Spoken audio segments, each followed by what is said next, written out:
What's up, guys? So, I was thinking, the monument that I found the other day on my last video got a lot of new subscribers, a lot of likes, a lot of people watched it. I appreciate that a lot. That's awesome. Totally dig that. We're going to talk for a minute about monuments. Monumentes. So, monuments, they are markers. They are there to tell you where to go or a trail you're on. Sheep herders use them all the time to know where the good grazing is. But the one that we found is a directional marker. So it has a window. It tells you a point of direction you need to go. So that's what we're going to do. But what I want to tell you guys is that there's no treasures under the monuments. A lot of people will knock these over or dig them up and get underneath of them and look for treasure. I'm here to tell you right now that all the people I know, and I know some people that deal with these, have never found anything under a monument, okay? All you do is ruin the monument. And to me, even if you don't know what they are and they're just something from a sheep herder, they're still really cool and they're still really old. It's a trail marker. That's what they are. They're markers. So to knock one over or to add something to it or to dig underneath of it thinking there's treasure, it's not there, okay? So if you're going to bury a treasure in the desert, let's say, would you build a big tower of rocks right on top of it so everybody who came by could find it? Probably not. I think this is part of a cache site. And by cache, I mean a group of people came through there and buried something out there, whether it's food, weapons, gold, clothing, cotton, whatever. They built that there so that they could put it on a map and someone else who knew what to look for could go and find this cache. So there's no treasure buried underneath them, guys. I'm sorry. I wish it was that simple because I've seen hundreds of these things. Okay? But I did find John, by the way, for everyone who's been missing John. He's back. He's back from Nevada on his trip. We're going to go back out there and we're going to do some measurements, write some things down, get some more details on the area and this monument. So hopefully we'll have a video for you on Sunday, maybe, if you guys are good. But I just wanted to let everybody know that if you run across one of these, admire it, take pictures, look at it, try and figure it out. But there's nothing buried underneath of them. There never has been. A lot of people use these for claim markers for mines. I know this isn't a claim marker, just the way it's built and where it's built. There's no mines out there unless you're mining sand. So, but just a little piece of knowledge on what they are, what they represent, so that if you do run across one, you can admire it for what it is. It took someone a long time to build that and to put the window in, and a lot of thought went through on where it needs to go. So, I mean, it could be just water in the desert. That's a perfect way to help other people coming along that trail to find water in the middle of nowhere where there is no water. It could be to an old well or a spring. Who knows? I guess we'll find out. But they are literally markers. They're not the X on the map. It's just not how the guys that built them did that kind of stuff. So I just wanted to get back with you guys and tell you that I appreciate all the views, all the comments, all the new subscribers. I'm glad you guys are along for the ride. We have a lot of projects coming up, especially in the summer. I have more projects than I'll be able to do in a lifetime.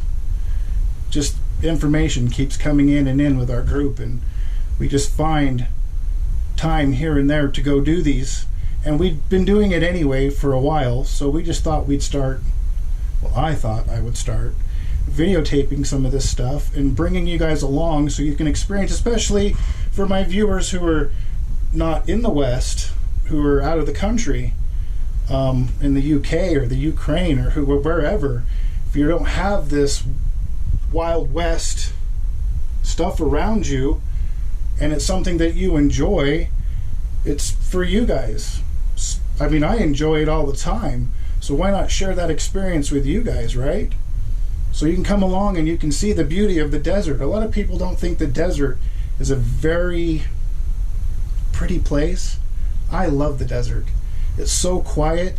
The animals out there are awesome. You've got the coyotes, the cats, you've got the eagles, the rabbits, the snakes, all of that kind of stuff. But you've also got this land that a people actually lived in, and there are petroglyphs and caves and monuments and trails, old buildings, old mines. People, if you watch some of my mining videos, I know they're a little long, but where me and John went in that first cave that we had to dig out, that mine, that's the middle of nowhere.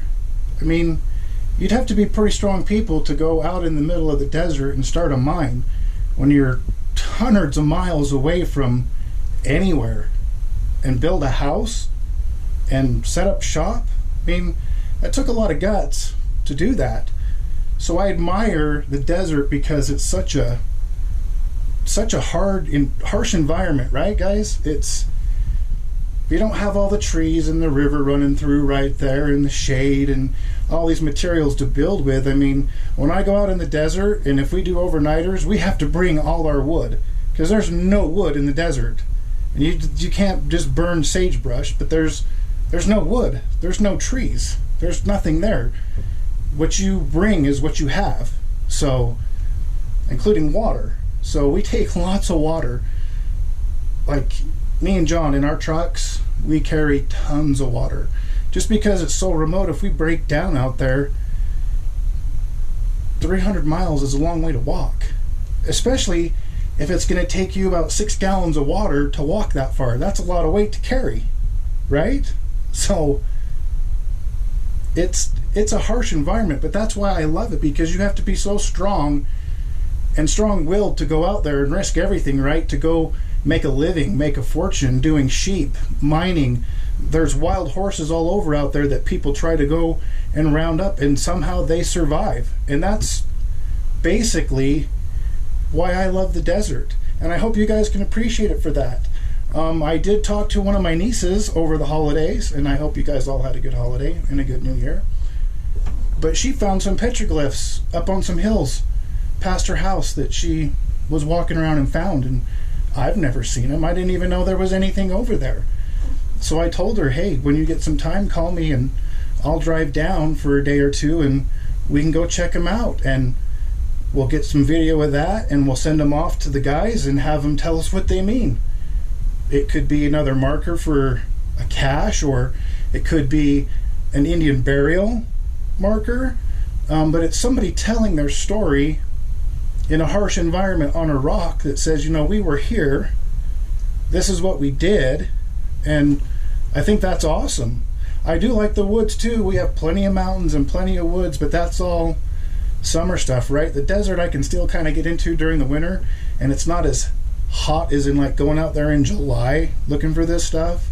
So it makes for a great place to go during the winter, and then in the springtime you can start to edge into the mountains. But where we go in the mountains is so high that you probably can't even really get in where we want to go without using snowshoes until probably after June, mid-July, depending on what they get. I mean, they get 13 to 20 feet of snow up there sometimes. So, I mean, I don't want to dig through 20 feet of snow just to get to the ground to dig 20 more feet.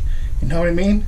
So, but I just thought I'd make this quick little video and let you guys know a little something about the monuments and their different meanings, and that there's no treasure underneath of them. I wish there was, because I know where there's a lot of them and I could retire.